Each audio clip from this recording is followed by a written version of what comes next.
India से परमार और अजैब सिंह बगदी एक साथ कनाडा पहुंचते हैं और वहां मोल्टन गुरुद्वारे में भाषण देते हुए एक हिंट देते हैं कि लोग एयर इंडिया से सफर ना करें।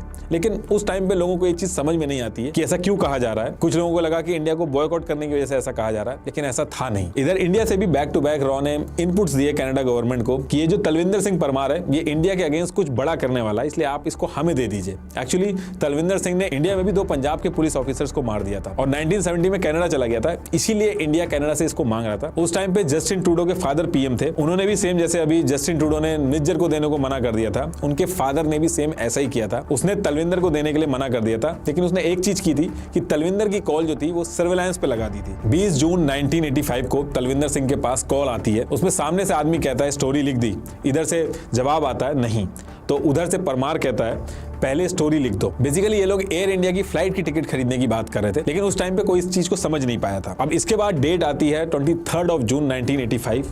कनाडा एयरपोर्ट से 2 passenger M Singh and L Singh अपने बैग में बॉम्ब रख के कनाडा एयरपोर्ट पे जाते हैं। एल सिंह अपने बैग को टोक्यो की फ्लाइट में चेक इन करवा के रखवा देता है और जो एम सिंह था वो लंदन से होते हुए इंडिया जाने वाली एयर इंडिया की जो फ्लाइट थी जिसका नाम था एम्परर कनिष्का, इसमें रखवा देता है और थोड़ी देर बाद ही दोनों के दोनों एयरपोर्ट से गायब हो जाते हैं। आज तक नहीं पता चला कि ये दोनों कौन थे। टोक्यो वाला जो बैग था जो चेक इन हुआ था वो प्लेन में रखने से पहले ही फट गया था क्योंकि इन लोगों को टाइम जोन समझने में दिक्कत आ गई थी, लेकिन दूसरा जो बैग था वो प्लेन में पहुंच चुका था और जब वो प्लेन आयरलैंड के पास पहुंचता है तभी वो जो बैग था वो फट जाता है। 329 लोगों की जान चली जाती है इसमें। इसके बाद सीबीआई की इंक्वायरी बैठती है जिसमें बताया गया कि ये बब्बर खालसा इंटरनेशनल का काम था, जिसका जो मास्टरमाइंड था वो था तलविंदर सिंह परमार। इसमें जो बॉम्ब बनाया था वो इंद्रजीत सिंह ने बनाया था, लेकिन हैरानी की बात यह है कि इंद्रजीत सिंह को छोड़ के किसी और को सजा ही नहीं हुई। तलविंदर सिंह के ऊपर भी कनाडा ने बस $2000 का ही फाइन लगाया था, लेकिन आगे चल के तलविंदर सिंह 1992 में पाकिस्तान के थ्रू इंडिया पहुंचता है और उस टाइम में जो पंजाब पुलिस थी वो इसका एनकाउंटर कर देती है। इस बाद भी ये जो आतंकी आउटफिट थे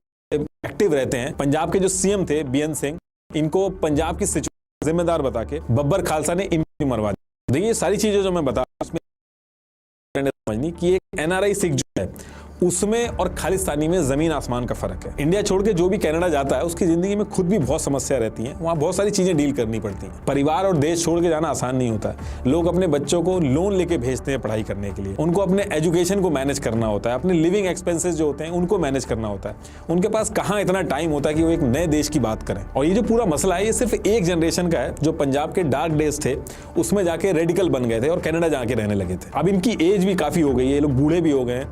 इंडिया में आके अब वो लोग कुछ कर नहीं सकते, लेकिन उनका इंडियन गवर्नमेंट के खिलाफ गुस्सा खत्म नहीं हुआ और वो ये बात बार बार इसलिए करते हैं ताकि अगली जनरेशन को ब्रेन वॉश कर पाए। खालिस्तान का मुद्दा इसलिए भी उठता है क्योंकि अब ये एक जियोपॉलिटिकल मुद्दा भी है, तो फॉरेन मीडिया जो है वो भी इसको बहुत उठाता है ताकि इंडियन गवर्नमेंट पे एक प्रेशर बना रहे। जो एक आम सिख है जो पैसा लगा के अपने बच्चों को बाहर भेजता है उनको भी ये लोग गद्दार के ताने देते हैं। वो अगर इनके खिलाफ बोलते हैं तो इन पे भी अटैक होते हैं। अभी हरमन सिंह का केस आपने देखा होगा कि कैसे जब उसने खालिस्तानियों का अपोज किया तो उसकी पूरी फैमिली खतरे में आ गई थी, उनकी कार तक को टारगेट किया गया था। इसलिए अगर कोई सिख चुपचाप बैठ के अपने काम से मतलब रख रहा है और खालिस्तानी को गाली नहीं दे रहा है, इसका मतलब ये नहीं कि वो खालिस्तानी हो गया। इनफैक्ट उसको दोनों तरफ से गाली मिलती है। एक तरफ खालिस्तानी उसको डरपोक और गद्दार बोलते हैं, दूसरी तरफ इंडिया के कुछ लोग उसको देशद्रोही बोल देते हैं। अब जो खालिस्तानी है वो इंडिया के अंदर आके ये सारी चीजें नहीं कर सकते, इसलिए उनके पास एक ही रास्ता बचता है, इंडिया के अंदर सिख और बाकी कम्युनिटी में टेंशन क्रिएट करके। और जो लोग इस चीज को ना समझ के हर एक सिख को खालिस्तानी बोल रहे हैं वो एक तरह से देश का भी नुकसान कर रहे हैं। पंजाब में बहुत दिक्कतें हैं, लेकिन खालिस्तान पंजाब की दिक्कत नहीं है। आप पंजाब में जाके बड़े बूढ़ों से बात करोगे जिन्होंने